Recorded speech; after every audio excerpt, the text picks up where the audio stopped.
Perfect. Okay, so do you want to start off just like introducing yourself? Yeah. Perfect. Are we live? Are we starting now? Yeah, we will. Okay. Mhm. Hi everyone. My name's Sarame and I am a breakup recovery coach.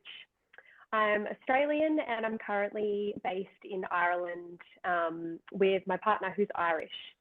So a little background, I know, and honestly I'm dying. I'm laughing at your face. I'm dying because I'm used to like the heat and the nice weather, and it is so freaking cold and Oh my, rains like every single day. oh dear But Lord. anyways, it's good for my self-development. Does it? So did you want like a little backstory of? Absolutely. Love that. Yeah. Okay, cool. So I basically got into life coaching Mhm. because 3.5 years ago, I went through a breakup and I was with my partner for 5.5 years. We were very serious. We were talking marriage, children, we lived together. And the breakup came as quite a shock to me. It was really sudden and the circumstances around it were quite traumatic as well. So I kind of hit rock bottom after the breakup and I basically just did not cope with it at all. I was partying a lot. I was going out, drinking. I was taking drugs, which is the worst thing that you can do when you're going through a breakup. And I really hit rock bottom. And I got to a point where I was suicidal and I was ready to give up. I had nothing left. And I ended up being hospitalized back in Australia. And I was speaking to my doctor and she just basically said, like, you've got to make a choice. Are you going to move on or are you going to stay where you are and give up? And I was so broken at the point when she said that. And I just remember thinking like, yeah, like if I give up, that's it. Or I was 20, nearly 28 at the time. And I just thought, well, if I just give it a red hot crack and try and like move on and get over it, what have I got to lose? So I went away to a mental health retreat for a week and it was like pretty intense, like no phones, no alcohol, no sugar, no salt. Like it was full organic, kind of like a rehab and a mental rehab. So we had psychologists, we had hypnotist, it was holistic health, and it was honestly the most transformative week of my life. And I left that retreat just feeling I had hope. So I had hope restored. And then after that, it was basically I just threw myself into trying to get over this breakup. And along the way, I realized that I went on this full self-development journey and I completely transformed my life. So here's a quick example. I went from someone who was drinking alcohol and taking drugs every weekend to now I've been sober for 2 years.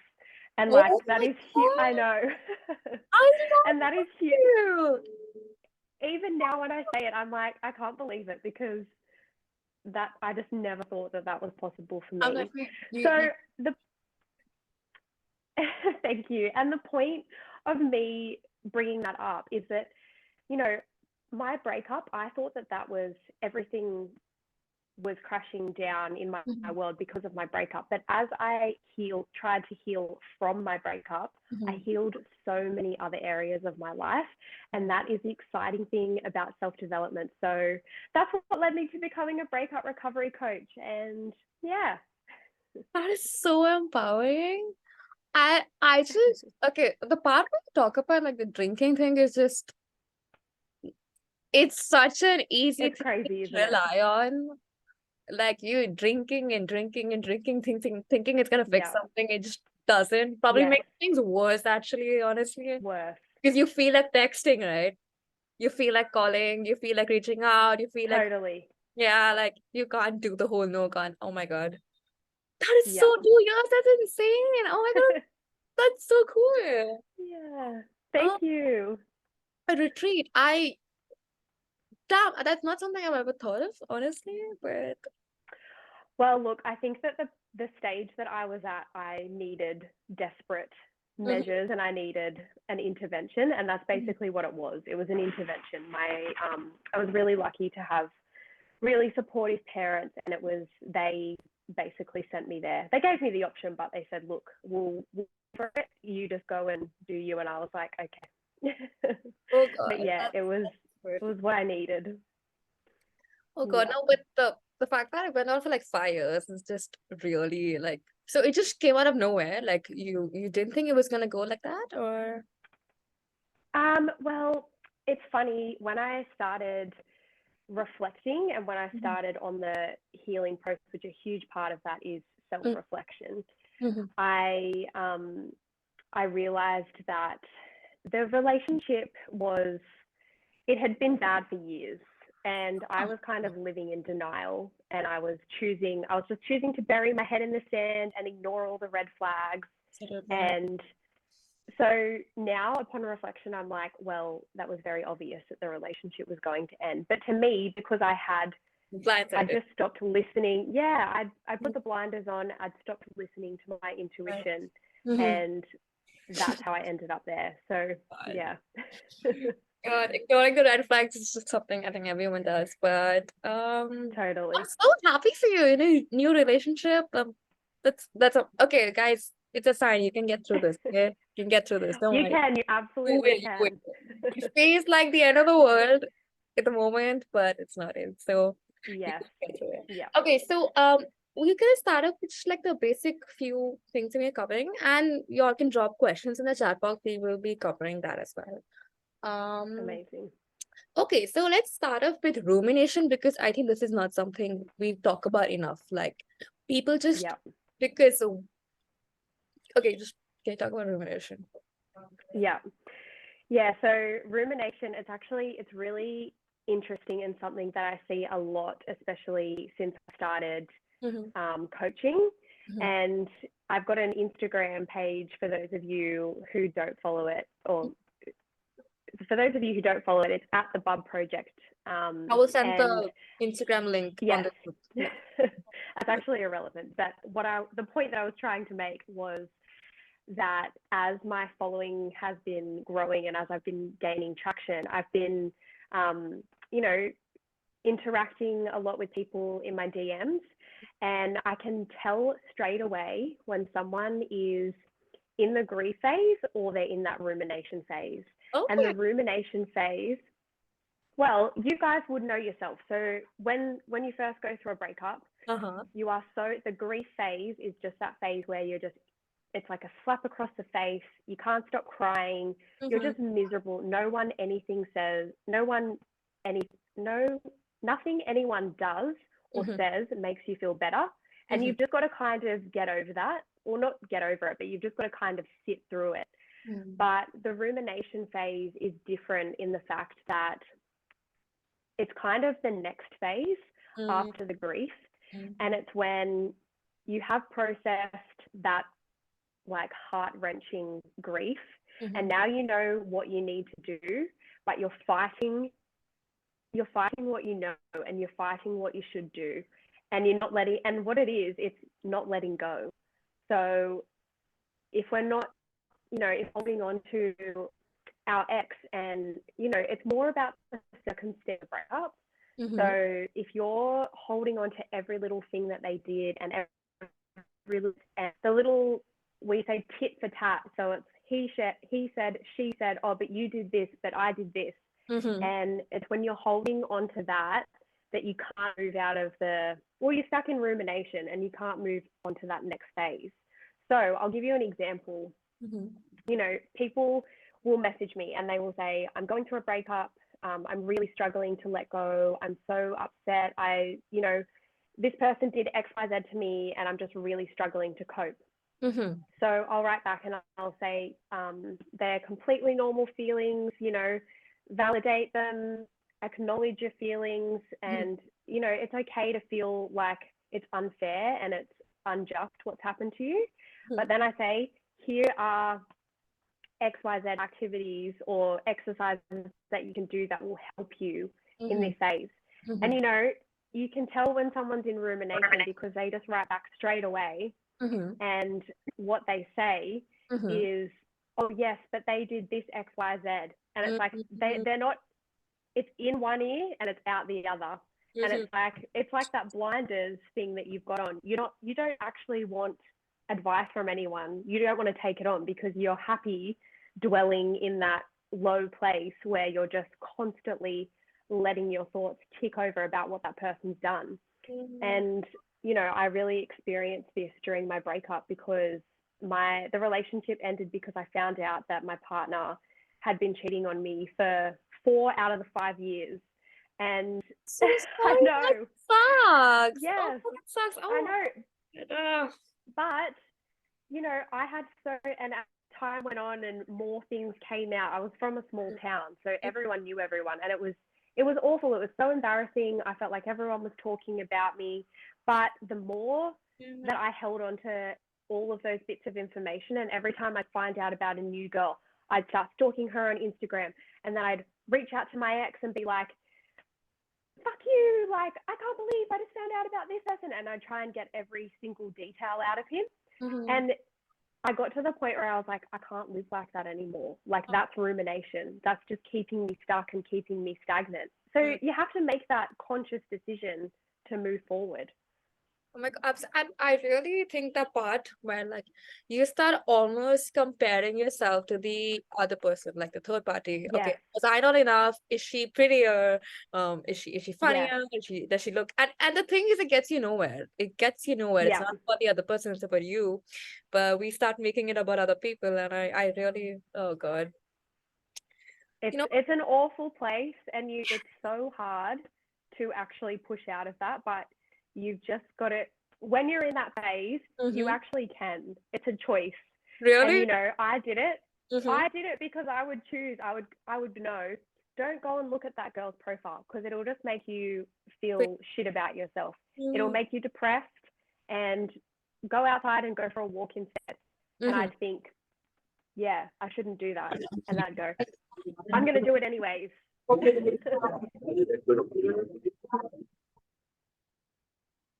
Oh, so sorry to that. Also, guys, I'm just saying, y'all can also like unmute and ask, okay? You don't have to do the chat box thing. That's the whole point of it. But if you're shy, you can drop in the chat box, not a problem. But okay, so how do you know when I mean, the little bit of the rumination, I think, is a little normal because you have to kind of take accountability of what you did wrong. I'm not saying you necessarily like hurt, but like obviously if you're in a toxic situation and you were in it for a little longer than you should have been, there was something about you that felt like you deserve to be there. So when is that stage where it's okay to ruminate, but now you're like, okay, now it's getting a little much? Yeah, so I think that phase is what I would call processing. And I also, a part of processing, and I know from my experience, was I had to self-reflect. And that's where you can reflect on the relationship and how, you know, start tracing your steps back. So how did we get here? And I think there is a difference between rumination and self-reflection and processing. I think they're fine. But I think unless I'm interpreting the meaning of rumination differently. No, it makes sense. But it's a very like, I think it's a very slippery slope. If I'm being honest. Very slippery Totally. slope. Yeah. Yeah, it is. And I think that's why, for me, I set aside time to do that processing, because when you're going through a breakup, well, you tend to your whole day is just consumed by those thoughts. So I would set aside time, and I would give myself, you know, say if I woke up one day and I was feeling really, really angry about the situation, the worst thing that I could do would be to ignore it and try and push the feelings down and just go, oh, well, I'll just pretend I'm happy, or what are 3 things I'm grateful for?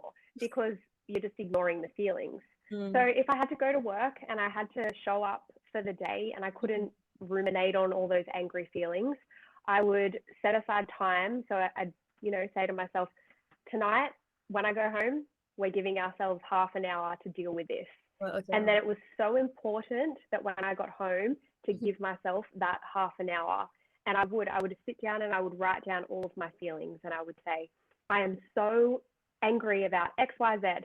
And I'd just write a whole big, essay about it. I'd get everything out. And then if I still felt angry, Mhm. the best thing that worked for me was I would just scream. I Oh my would God, scream into my that's pillow. example. That sounds really Yeah. Yeah, I just absolutely let loose into my pillow, and that would usually feel like such a good release.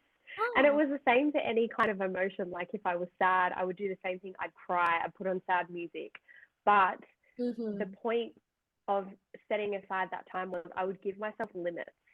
Mm-hmm. So I'd give myself 5 minutes, and I'd set a timer on my phone and press the timer for 5 minutes. And in that 5 minutes, I was allowed to curse, swear, scream, whatever I wanted to. But at the end of that 5 minutes, it was about self-regulation, and it was like, okay, I'm done with that now. Mm. And a really good exercise that helped me to, I guess, kind of give myself that line of separation of like, we're finished here, was I would take the pieces of paper that I'd written everything down on, and I would tear them up. And then that would be, it was like a release. And I would visualize myself releasing and letting it go. Like I'd tear it all up and I'd be like, I'm tearing away all that anger. Mm-hmm. And then I'd just do some breathing exercises and maybe like a minute meditation or something like that. But yeah, that really helped me. Oh my God, that sounds really helpful. And okay, so here's the thing, right? So you set aside like a time of the day where you do these things. So what do you do Yeah. when it comes, well, it's kind of part of your day? Like do you like snap yourself and not Yeah. think about it, or like what do you No, so I had a couple of, so do you mean in the moment when you need to regulate yourself? No, I meant more like, okay, let's say you woke up, you're brushing your teeth, you have to go to work, but you're still thinking about it on the Yeah. way to work. Yes. Or while you're working, it's happening, but you're still thinking about it. So how do you Yeah. just, I don't want to think about this now, like you snap or Yeah. like you want to focus on something else. Like how do you do that? Yeah. So I had a couple of exercises that I would do, and they were super basic ones. I'd pinch my wrist. Oh. So I'd literally just pinch my wrist, and that would just bring me back to the present moment. And then I'd look around and look at three things that I could see in my vicinity. Mm-hmm. And that was a presence exercise. So it would just bring me back to the present moment. Okay. And some days, I think this is what we just have to accept. Some days Mm-hmm. we're not going to be able to stop thinking about it. And that's okay. You can keep doing those exercises, because I was working full time when this breakup happened as well. So I was definitely always trying to regulate myself. And I don't know if you can get away, like the pinching myself and looking at three things was good just to kind of interrupt the thought patterns and bring me back. Mm-hmm. But if you can get away from your day for like 2 minutes, I Mm-hmm. used to just go down to my car. I would just say, oh, I've got to go down to the post office, or I need to go get a coffee or whatever. Mm-hmm. And I would go and sit in my car and I would do this breath work, which is like, it's called the Wim Hof breath work Okay. method.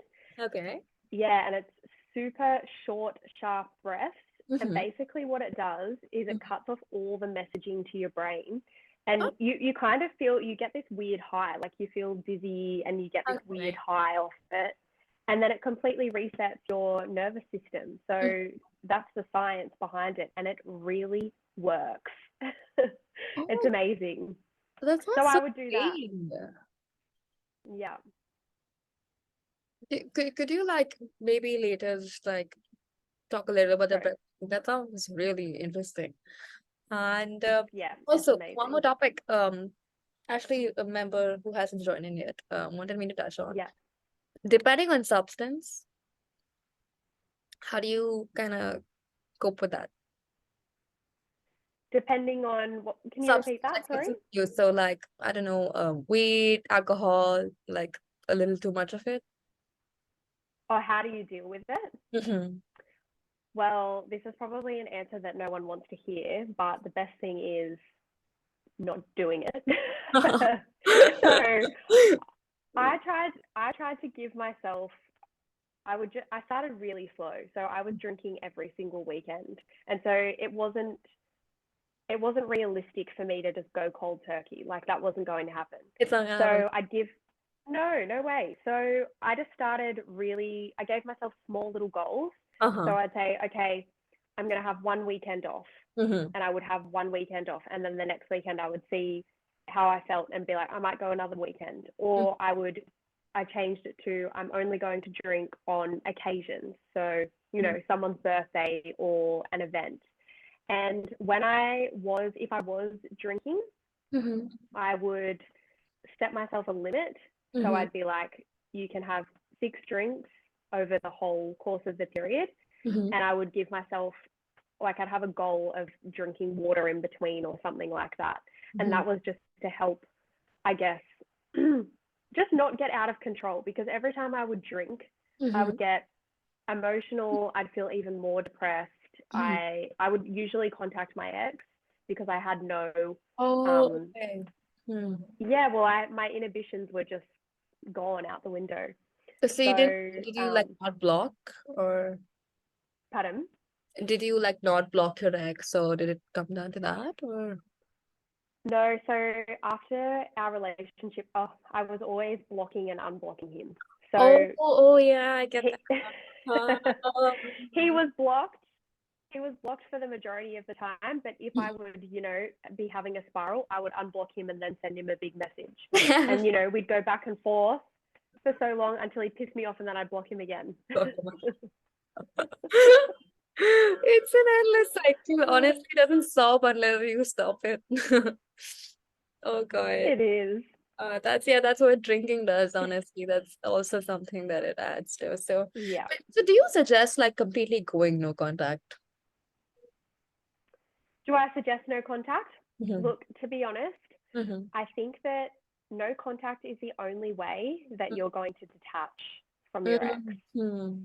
And I think that there's just no way around it. But I think the important thing to note when you're trying to go no contact is just to be so kind to yourself and don't judge yourself.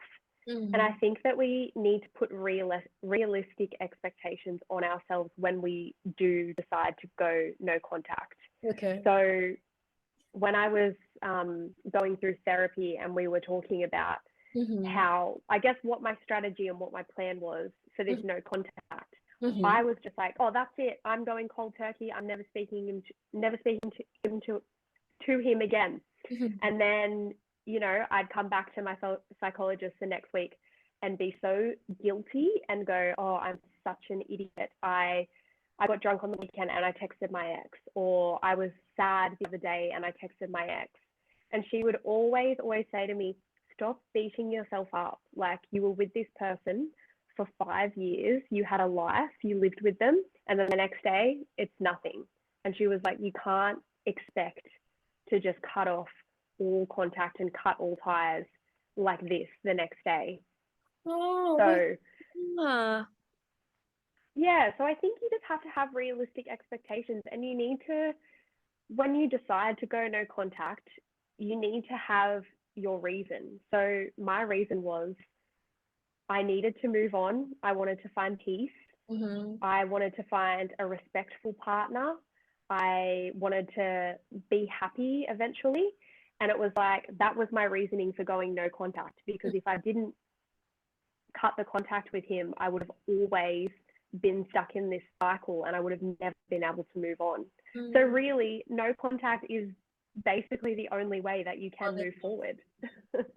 Weirdly, I've seen a lot of people who will break up and they will just Yeah. be friends immediately, like literally, like Yeah. immediately. And I'm like, okay, this kind of sounds like you're keeping each other around. I feel like, I Yeah. mean, I think people can be a little like on terms with their ex, but like being right after the breakup is Yeah. you're just not ready to let go. So I've seen that happen so much, and then they get back together and they break up again, and I've seen that a lot. Yeah. So it's really.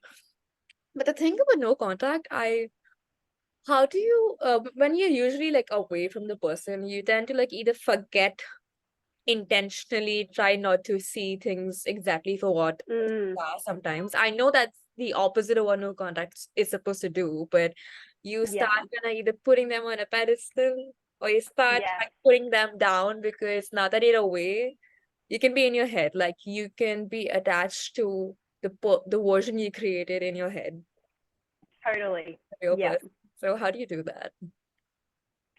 So how do you not put them on the pedestal? Mm-hmm. Yeah. So I I did this. I was terrible for it. It was like as soon as my ex was gone and I was alone, I Mm-hmm. just started thinking about all the good things about him. And Mm-hmm. exactly what you said, they Mm-hmm. were all in my head. They were just these expectations and things that I'd made up. Uh-huh. Or they were based on the honeymoon phase, Oh which was my 6 years ago. So God. they so the way that you need to, I guess, not put them on a pedestal is a really good exercise for this is writing down all the reasons why the relationship ended. And it's Mm, really important to just reflect and when you see them all down on paper, because the relationship did end for a reason. Like there's a reason that you guys broke up. So write down all the reasons that you broke up and all the reasons that the relationship didn't work. And I mhm, think as well, in doing that, that's a great exercise because you can reflect and go, yes, mhm, actually, it's facts mhm, that XYZ wasn't working. And then another exercise that really helped me was writing down my needs mhm. in a relationship. And this Okay. is also a great self love exercise, and an exercise helps you get to know yourself because a lot of people don't even know what their needs are, their values. Mm. And so I did this test, and it was, I don't know if you've heard of the love language test. Oh yeah, yeah, yeah. Oh yeah, the five love languages. Yeah, Mhm, the 5 love languages. Yeah. mhm, So I did the love language test. I did a other test just mhm. about how what type of person that I am in a relationship, and Uh-huh. helped me figure out my needs. And I realized my needs did not align with my ex partner's. Oh.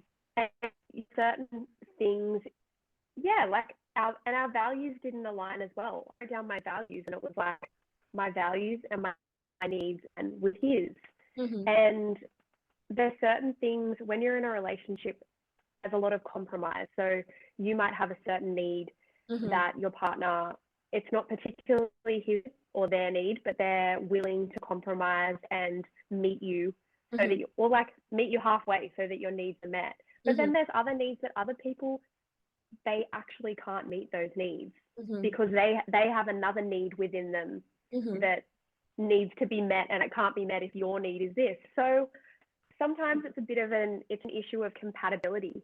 And I think once you really start to explore yourself and reflect on the relationship, why it ended, mhm, and just have that whole, I guess, process of self-reflection, you mhm. might just discover so many things. Like I did, I was like, I can't believe I was with this person for 5 years. And do you want to know why we were together? Why? Because we were attracted to each other. Oh my God. I was just gonna I was gonna touch upon that. I was like the part where the attraction takes over logic Yes. Yeah. is And honestly, I was with someone for 5 years mhm, based on attraction. When mhm. I peeled back all the layers, There's we nothing. had nothing in common. There Mhm. was nothing. It's It just was just, it was lust. mhm. uh, Yeah. oh God. It's really interesting because I feel like, sex is just like the layer, but the thing beneath that is like Yeah. intimacy and that feeling of feeling vulnerable. But oh yeah, Totally. confusing chemistry for compatibility. is Yes. That's exactly how to say it. Yeah. yeah, because that's the thing, right? We watch films and fairy tales and it's all like fire, fire, fire, and we think Yes. that's it, but like that's just not how reality works. Yeah. We've been conditioned, and I think from a very young age, we've been conditioned to think that that's what love is, but Mhm. it's not. And I think actually an exciting opportunity to get to know yourself and to also set yourself up for future relationships when you go through a breakup, Mhm. because you do start discovering these things, and then you're like, oh my goodness, I've had it wrong all along. And then you've got that awareness for the next time, or when you are ready to date. Sorry, excuse me. No, I really agree. Like the things like, breakups and relationships, like these kind of things teach you about yourself is Totally. brilliant. And you start like deep diving into like, okay, how does my partner like remind me of my parent, or Yes. can your father, your mother, okay, oh, is this the same 100%. dynamic? And you start like it's insane. Yeah. Yeah. Oh my God. It's a never-ending vortex of discovery, and sometimes it's very scary and confronting and uncomfortable. Oh my God. It's so, but that's the whole thing, right? I think it's supposed to be uncomfortable. But then Totally. it's that like phase where some days you're just like, okay, I don't need this person. Yeah. And the next day, like, holy crap, I miss them. Yes. So, And that's normal. no, it That's is. just that's just being human. But like if it's like it happens for too long, or actually, Yeah. do you think there's something called too long for grieving? For grieving, look, I think that if you're taking if you're taking the necessary steps, and if you are really trying to heal and process from your breakup, I Mm-hmm. don't think it doesn't matter how long it takes you, Mm-hmm. but I think there's a difference because sometimes you meet people and they've had a breakup 20 years ago, and the way that they talk about it, it's like it happened yesterday. And I've met people like this, and you have conversations with them and they talk about this traumatic breakup, and you're like, oh my God, I'm so sorry to hear. And they go, oh yeah, it was my husband like 20 years ago. And it's kind of like you can tell that they haven't put any work into processing, Mm-hmm. because the grief is still really real. And that's how I knew that I was, I guess, healing is a journey. I wouldn't even say that I'm 100% healed, Mm-hmm. but I knew that I was well on the way to healing when I could talk about my ex-boyfriend and Without. the way that we ended, all the things that we did without any emotion. Oh, Um, yeah, or just not no. It's not like I have no emotion towards it, but it's not like detached. breaking down. Yeah. Yes, Mm-hmm. yeah. Like it's not these. I don't have these intense feelings about it. It's detachment. I Mm. can just talk about it like it is what it is.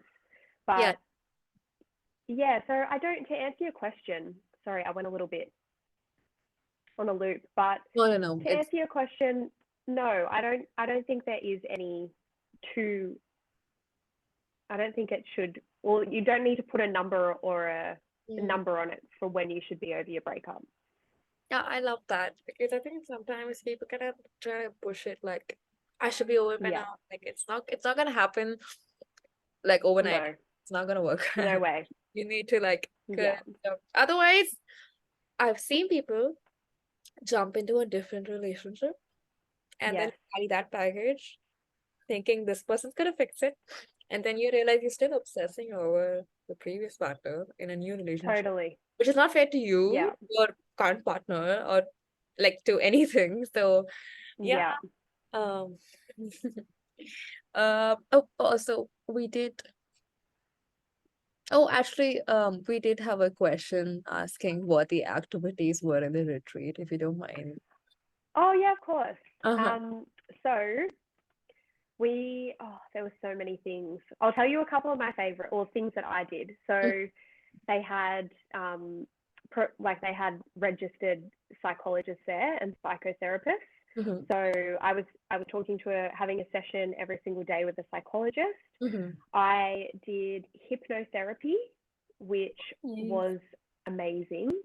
I really felt the difference after that. It was it was really interesting. They had, so one day we went to, it was called the happy dance class, Okay. and everything was optional. So they said, we've got this happy dance class at 3 o'clock. Everyone should come. And I had my own personal, I guess not carer, but someone who was helping me choose things to go to that would benefit me. And she Okay. came by my room and she said, "Hey, I think you should go to this happy dance class." And I was like, "Absolutely not for me." And she was like, "Come on, let's go." Anyways, we ended up going, and it was basically, they put music on, Uh-huh. and like, we're all sober, which Uh-huh. was very uncomfortable for me. And you just had to dance, like Uh-huh. just fully let loose and dance. And you should have seen me at the start of it. I was literally like this. I was Oh, like because it's no so alcohol. awkward. No alcohol. I was so awkward. And then by the end of it, I fully let loose and was just, it was so weird. But they explained the psychology of it to us at the end, because they said, Mhm. "How does everyone feel?" And we were all so happy. And it was called Happy Dance Class. And they explained the psychology, and they basically were saying that dancing moves, it's an expression, and actually moves a lot of stored trauma through your body. Mhm.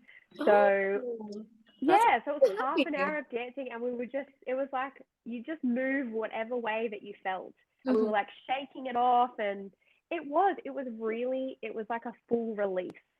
Nice. Um, so yes, that was probably one of the most uncomfortable but also best activities. And they had meditation, they had seminars for, coping with grief, or um, how to get your life back on track when everything's fallen apart. All these lots of talks with different psychologists and coaches. Had exercise classes. They had everything. I love that. That's so cool. The dancing part, especially, like, I feel like not just for like breakups, but like just like when you're in a rut, like moving your body Totally. helps. Like even gymming, just yoga, just doing Yeah. anything that moves your body is just so distracting. Yeah.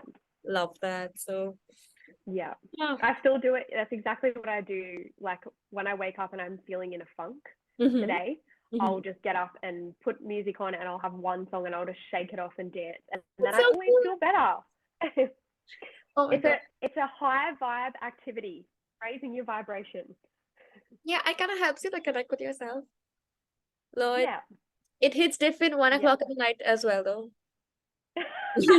1 Yes. a.m. dance sessions is just something else altogether. Yes. Um, okay, so couple of things more. Like, how do you recommend helping? Okay, so usually what happens is, now I don't know for everyone, but usually you kind of become very codependent on your like partner, like sort of like they Yeah. become like a part of you. So Mhm. how do you, I would say, recommend finding yourself a little bit? Yeah. So, yeah, this one's hard, because the last thing that you want to do when you're going through a breakup and trying to break that codependence is do things by yourself. But that is that is one of the most important things, and one thing that I would highly recommend, because doing things by yourself, Mm-hmm. it builds trust within yourself. So that retreat that I went away on was the first thing that I had ever done by myself, and it was a whole week away with no phone. I love And that was like, that. yeah, but like, I think half the experience and half the benefit to me was when I came back, I had this new found, it was independence. And I was so proud of myself for doing that, because it was a huge deal. Like, I couldn't do anything without my ex-boyfriend. Mm. Before that, I had a boyfriend for 7 years. Like, I'd always been in a relationship Oh, since that's I was fun. 14. Yeah. So for me to go and do something at 27 by myself for a whole week with no outside contact, I was just like, oh my God, I can do this. So it built this relationship with myself of trust. And it was like, I can trust myself. I can do things that are uncomfortable and Mm. outside of my comfort zone. So I would really recommend pushing yourself to do things by yourself. Mhm. And you don't have to go as extreme as going away on a holiday for a week by yourself or to a retreat, but like start small, go for a walk by yourself without your phone and just let yourself be by yourself. Mm-hmm. And you know, go for a coffee by yourself and don't take your phone, because there's nothing more. And I did all this, and I remember like sitting in the coffee shop and feeling like everyone is staring at me. They're thinking, what a loser. Like, I was so uncomfortable. I was fidgeting and everything. I couldn't sit still. But every time I showed up for myself and I Mm-hmm. did those little exercises, I just built confidence in myself and I built trust. And I was like, oh, okay, we can get through this. Mm-hmm. Um, yeah, so definitely spending time by yourself and pushing yourself out of your comfort zone. And then the second thing that I would highly recommend to, I guess, finding yourself is, and I don't know if you have heard of this concept before, but it's like inner child work. Oh, okay, okay. So, Yeah. mm, Yeah. So what that basically means is you think of something that you used to love doing as a child, and it could be something super juvenile, like, I don't know, um, jumping on a trampoline. Or for example, I had a pair of rollerblades and I loved rollerblading and riding my bike. that's So okay. I bought myself a pair of rollerblades, Mm-hmm. and then like 2 nights a week after work, I would take the rollerblades down to like my local beach with the footpath, and I would just go up and down. And it's like those little things that you did as a child, when you connect to that inner child and do them as an adult, it brings this, I don't know how to explain it, but it's like it just brings joy and like it's fun. It's like those little juvenile activities that you did as a kid that were fun.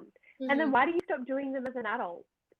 Yeah, why do Like, we? I look back and yeah, see things I'm like, I don't do that anymore. Like, and they really made me like yeah, happy. And why do we stop? It's kind of like you stop taking care of yourself. exactly. And then, oh God. But, you know, Mm. it's because you start prioritizing other things, especially when you get into a relationship. You put But yeah. all your time and energy into that other person. So it's like, oh, and it also, being in a relationship brings in another dynamic. It's like you've now got someone, I guess, watching what you're doing and in a sense judging. And so you're always trying to put your best foot forward and like, oh, I'm above that, like be mature and be cool or whatever. But it's like, that's why I think that doing these exercises and getting back to that inner child really, really helps in connecting with yourself and finding yourself and just remembering who you You, are, because you still are that child. yeah, I love that. Like, why do we like just because you grow up doesn't mean you grow Yeah. up, you know? And oh God, yeah. Exactly. Oh my God. Thanks a lot for that. I think that's just something, even just No worries. self-love journey. I think that's just hmm, really love that. Okay, let's just two, three more questions and you all can drop things in the oh, I think I got a personal question. Oh, okay, someone directed this to me. I don't know if this was supposed to go to everyone, but I'm gonna ask. Oh, Okay. okay, wait, just a second. Do exes really come back? I know it's out of nowhere, but just curiosity. And what if they question mark? So, do exes really come back? Is that the question? Yeah. Yeah. Well, you know what? Mm-hmm. Exes can come back, Mm-hmm. but I think it is so dependent on the situation. So, I personally believe that it's so rare that an ex can come back, but if two people break up and then they both go their separate ways, they figure out what they figure out what traumas they have, Mm-hmm. what baggage they've brought to the relationship, and Mm-hmm. they figure out what they want in a future relationship and Mm-hmm. what their partner wants in a future relationship too, because there's two of you. It's not all just about one person. So I think if you both can go away, figure out what you both want, and then agree that you can, I guess, leave the Mm-hmm. past relationship in the past and start fresh with really strong communication and commitment Mm-hmm. to giving each other both what you need. I Mm, think that's the rare case where two exes can work, but that requires, and I thought about this with my ex-partner, and I thought, even if he did a full 360 like me and mhm. completely transformed his life, I still am not sure that I would be able to fully let go and fully be vulnerable and trust him again, because the damage was done. And that's a decision that I had to make. But if you can make the decision that, yes, you can fully let go and you actually can, then it could work. All right. And I think it's about letting go. I think that's like you said, that's pretty rare. Like even if you don't consciously see it, and if something went Yeah. downhill subconsciously, either the fear of abandonment or like you said, like especially if they cheated, like the trust Yeah. thing and Absolutely. yeah, and the whole thing is, I think what happens is people start almost waiting for the ex to come back Yeah. as a sort of validation game. Yes. I don't know if that's And fair I to think, your partner either, honestly. yeah, no, I agree. And I think the other thing is too, you can never really truly even, you can't even make that decision unless you've had no contact for a very, very long time, because it Okay. doesn't count if you haven't, because you haven't truly detached and truly Mm-hmm. figured out your issues. And oh Mm-hmm. God, I feel like exes coming back together is years in the making. And you hear of it, but they've been separated for 10 years. Oh yeah, And every then time they I was come like back. that. Oh my God, yeah. Like it's because Yeah. they figure themselves out and they've healed and Yes. then they come back together because Yes. you do it in like 2 months. You probably gonna do the same thing all over again. Yeah. And I think it keeps getting worse, actually. Totally. And if you're one of these couples that's always breaking up, getting back together, breaking up, getting back together, you're just in a cycle. You're in a never-ending cycle, and nothing's going to change because you're not taking that time to work on yourself. I mean, you're not changing, they're not changing. What's the Exactly. change? Nothing's gonna change. Time, Nothing. I think time changes things. I mean, there's only so much time can do. Like, Totally. change. Oh God. So either way, no contact is necessary, right? But I feel Yes. like you have to come to that like place where you're fine without them, and if things just happen to happen, now they happen. But like, That's that's so true. Yeah. mm, Yeah, and that's when you know as well that you've actually processed the breakup and you have healed. It's like when you're fine without them, you don't need them. But as mhm. long as you still need them, you still got work to do. Mm, when do you recommend? And I've seen this like a lot, like on social media as well. Um, Yeah. where even if now it's a different thing if you're processing it still, but uh, to go on like a new date, let's say, like because it's Yeah. scary, right? Like that's like a it's Sanki, it's over. It's over. Like Yeah. it's over. Like there's no going back, you know. Um, Yeah. so when Yeah, you and look, I think that you need to not put any pressure on yourself mhm. with dating, and I think you also need to think about what your intention is. uh So, if you're not ready for a relationship, mhm.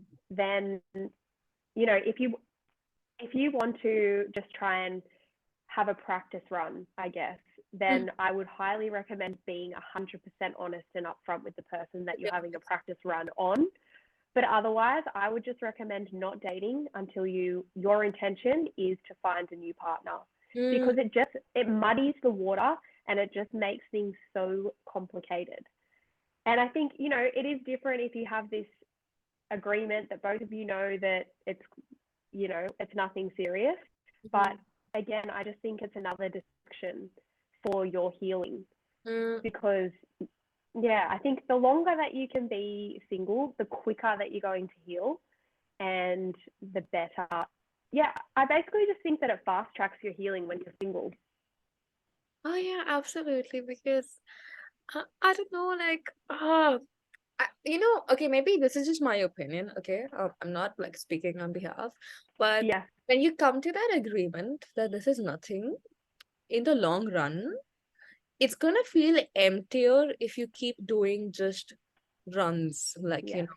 like trial runs. Because in the end, it's like when you finally come down to that stage where, okay, I want something serious, you look back Yeah. and feel emptier than you started, you know?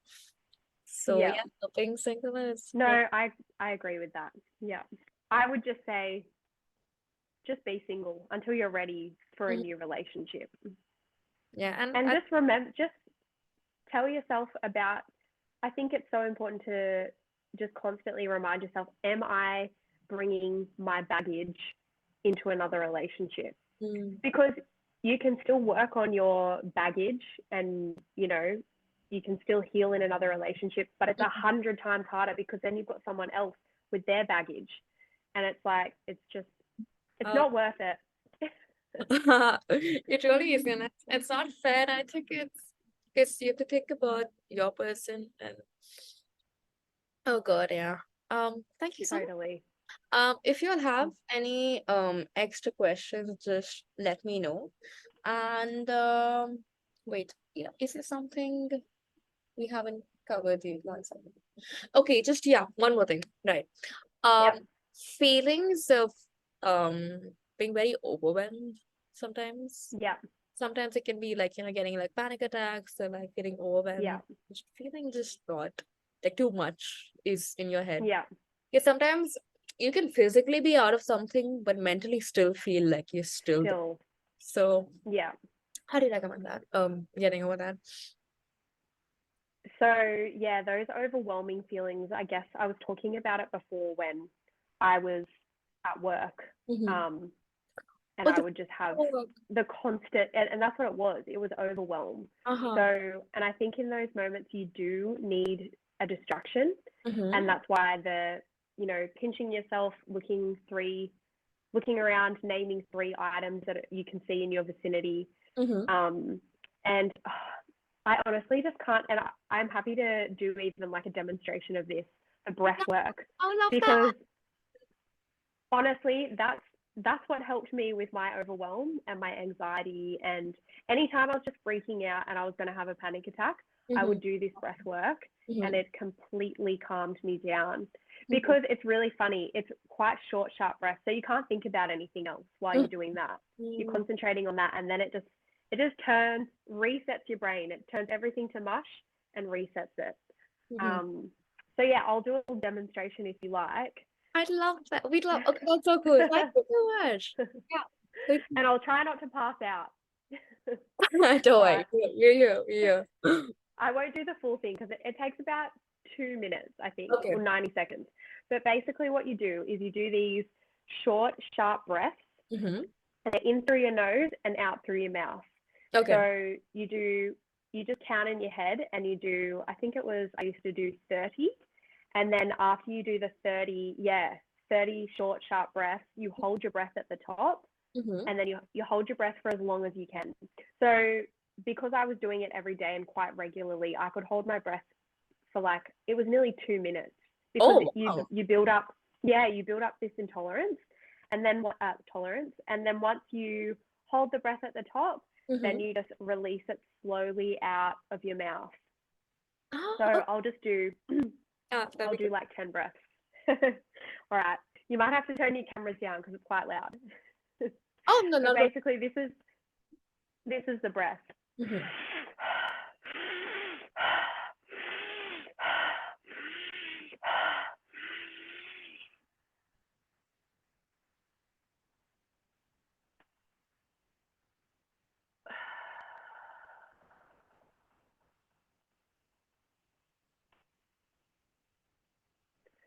So already I feel so calm. Like, and that was I- 5 breaths.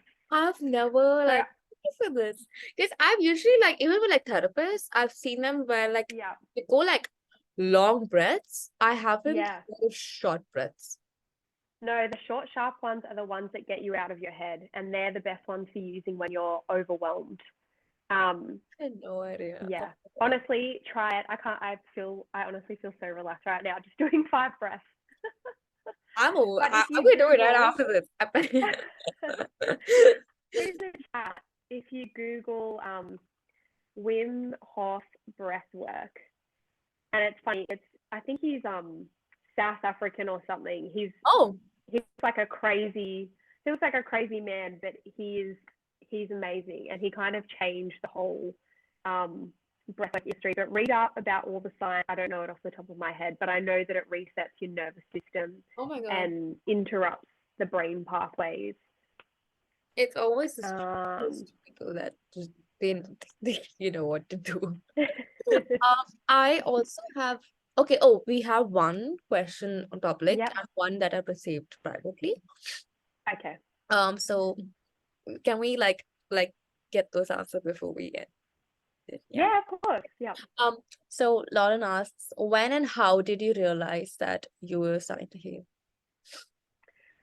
When and how was, I think I mentioned it before, and it was when I could talk about my ex Mm-hmm. and the things that happened when we broke up, and feel, I didn't have those big emotions towards it. I just felt quite detached and I felt really calm. Mm-hmm. And I also think that just another this was like such an amazing feeling as well, was when things would happen, I would get triggered by something. And, triggers occur all the time, especially after a breakup. It'll come out of nowhere. A year later, something will happen and it will completely trigger you. And you're like, how does this affect me so bad? But when I realized that I was healing Mm-hmm. was when a trigger would come up, my Mm-hmm. reaction, instead of reacting emotionally, Mm-hmm. I was really good in my reactions. Like I still might have the emotional reaction, I might have the physical reaction, and I might feel Mm-hmm. angry and whatever straight away. But I knew that I was healing when I could take a step back Mm-hmm. and go, yep, okay, that made me angry, but I'm not going to react right now. I'm going to sit on this. I'm Mm-hmm. going to process it. I'm going to take time, and then I'm going to see how I feel tomorrow or something like that. Whereas in the past, I would have just reacted straight away from any trigger that came up, and I would have, blown up or had a meltdown or cried or whatever it was. But Mm-hmm. now I can regulate myself much quicker. So Like yeah, that's kind of how I knew.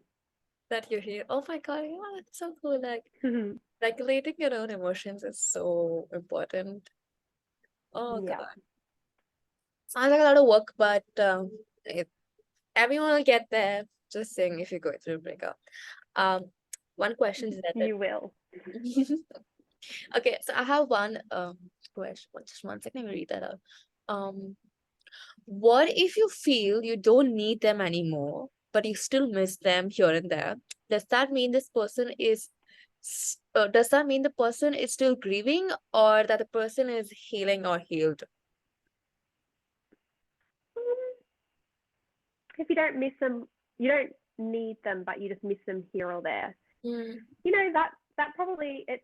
I don't have the full context for the situation, but that Maybe, is a sign. mm, oh, I'm so sorry. But Pardon? if you want, you can give me like a context. Oh, Just is it in the? Oh, okay. What if yeah. you feel you don't need them anymore, but you still miss them? And there, does the person consider the person is healing or healed? Look, I would say, just based off that message, Mm-hmm. that is a good sign that you're healing, because when you first went through the breakup, Mm-hmm. if you felt like you needed them constantly, then Mm-hmm. that's a great sign that you're healing, Mm-hmm. because you feel like you don't need them anymore. And I Mm-hmm. think missing them here and there is completely normal. Like I still have, and I've been broken up with my ex for nearly 4 years, and I have a new partner, and Mm-hmm. I still have days where something will happen and Mm-hmm. it will remind me of my ex, and I will just think of him fondly, and it's not like I sit there pining missing him, but I just think, oh, like he would have liked that, or it brings up a memory, and I think like that's just normal, and that's going to probably happen for the rest of your life because you shared an emotional connection with someone, so it doesn't just go away overnight. So I think that does sound like you are on the road to healing, especially if you come from needing them all the time to now not needing them. That's amazing. I love it. Yeah. I think it's impossible to like not miss. something of someone that you were with, because there was obviously some Definitely. to it if you, I mean, you were with that person, right? I mean, Yeah, I think that's completely normal. It's okay to miss an ex. So yeah. Oh, we have totally. a question, Ashley. Any tips for sleepless nights and nightmares? Oh, I'm so sorry. Yep.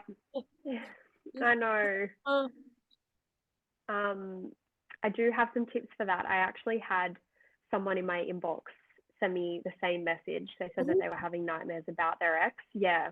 And I put up a story with all my tips. But first of all, that is very normal. mhm, And I'm really sorry that it's happening to you, but it is.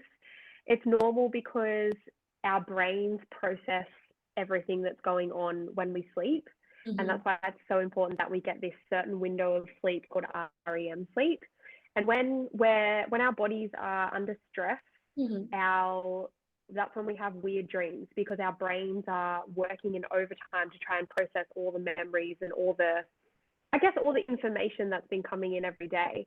And if you're spending your whole day like obsessing over your ex and all the circumstances and feeling so stressed, Mhm. then you're more than likely going to have these bad dreams and nightmares. So, what I can recommend for that is trying to do exercises that regulate your nervous system and Okay. just trying to support your nervous system during this time so that it can process better at nighttime. And that's where you can do the Wim Hof breath work because that will regulate and support your nervous system. And then if anyone is game, I used to do this to regulate my nervous system as well. And that was going for cold plunges. So, yeah, like a cold plunge or an ice bath, Sounds which kind of fun. most people would be like, no. No, oh my God, it's so relaxing. It is so relaxing. Yeah. It's so, oh my God, yeah. Once you get through the pain of the original shock of it. But if you're not keen on the ice bath or Mm-hmm. you don't have access to them, you can do just in a really simple position. It's called the reboot position. And Okay. basically, you lie on the ground and then you put a chair in front of you and you just put your feet up on the chair. So Like, you're in like a 90-degree angle. Yeah. ah, Yeah. okay. So you're on the ground and then you've got a chair there and your legs, your feet are resting up on the chair. And the reboot position basically sends all the blood from your legs, your thighs down into the stomach area. Yeah, and help well it does it I think it's something to do with the stomach. You can't quote me. I'm not a scientist here. Oh no, I totally But get it. As long as it. this is just what I've learned, and it's really apparently good for your nervous system. So do that before you go to bed and just like dim the lights, put some candles on, play some like really calming music, and just do that 30 minutes before you go to bed. Apparently, if you do it 30 minutes every night, Mm-hmm. you see huge results. So with the stress and the sleeping. So they're my tips. Like we have something like, Do you thank you. want me to read this one out? So, Mm. I'm so scared that he will have another girl soon. It makes me crazy. Any tips? Oh, I know this is such a Sorry. normal one and it's so hard. It's Good. really hard. And we honestly can't help but to think about that because it's like they were your person and now there's a possibility that they can be someone else's. And you know what? The only thing that you can do is you've just got to get to that place of acceptance. And that's where just I know it's so I feel like there's no easy answer for this because you're going to feel it and Mm-hmm. it's just normal. It's normal, but it's what you choose Mm-hmm. to, I guess, feed that anxiety with. So like what are you consuming on social media? If you're on social media and you're keeping tabs on your boyfriend's followers and anytime he gets a new girl you're going on a massive goose chase and you know stalking on Instagram and stuff, that's obviously going to make you feel more crazy. So you just need to have a few I guess a backup plan for when those when those crazy feelings start coming in, do the Wim Hof breath work. I'm telling you, it will help you. I'm so sorry. I hope that helps you. But like, I just remembered something. The only tip, like, this is something I saw on social media, and I was like, oh my God, people, no contact includes not checking their social media. Yes, It's 100%. like you're not in, because you're still like watching, so that's not really no contact. It's not. Mm. Yeah. Okay, I really hope that answers the question. Oh, thank you. No, it was, thank No you. worries. And seriously, thank you so much for being here today. And You're so thank welcome. Thanks you. for having me. Oh my God. Thanks And for being here, everyone, as well. I will be dropping her Instagram on the group. And if y'all want one-on-one sessions, do they DM you or? So just follow the link via my bio on Instagram, and there's an option with the one-on-one sessions as well.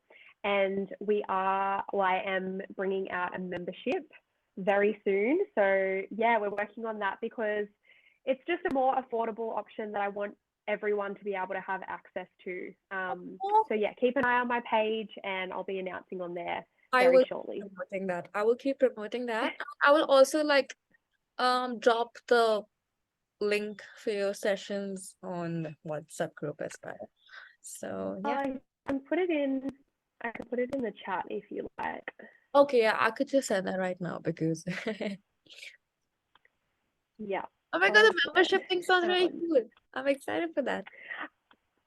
I know it's hopefully I'll be launching in October. I figured I can tell you guys, but I'm not going to go out on my socials or anything until I'm working on it, but Hmm. I just want it to be perfect. Oh, it will be. Thank you for telling us. It'll be perfect. Manifesting that for you. Uh, okay, Thank you so much for your support, and it was so nice to talk to you guys as well. it was amazing. Thank you so much for being here. And are you gonna like can you just send on the WhatsApp group? You're on the group, right? Oh, I sent that in there. I'll send it on the WhatsApp group as well. WhatsApp group. Okay, wait, did you send it here by any chance? Can I It's not? in the chat on Zoom. Wait. Oh, I think I direct messaged it to Ritz. Hey, Ritz. I'm showing my age. Oh my God. Listen, it took me 3 years and I still struggle to use it. It's just so I can't. I don't know how to. Oh, everyone. Okay, there we Everyone, go. yeah, I know that took me a while to figure out myself. There we go. Thank you so much. Okay, I will send this on the WhatsApp group as well, Instagram, everything. Amazing. Thanks for being Thank here. you. You have a lovely day, all of you. And I know this probably won't mean much, but it'll get better. I promise you'll be fine. Don't worry, you'll be fine. It will. Yeah. Thank you. Have a lovely day.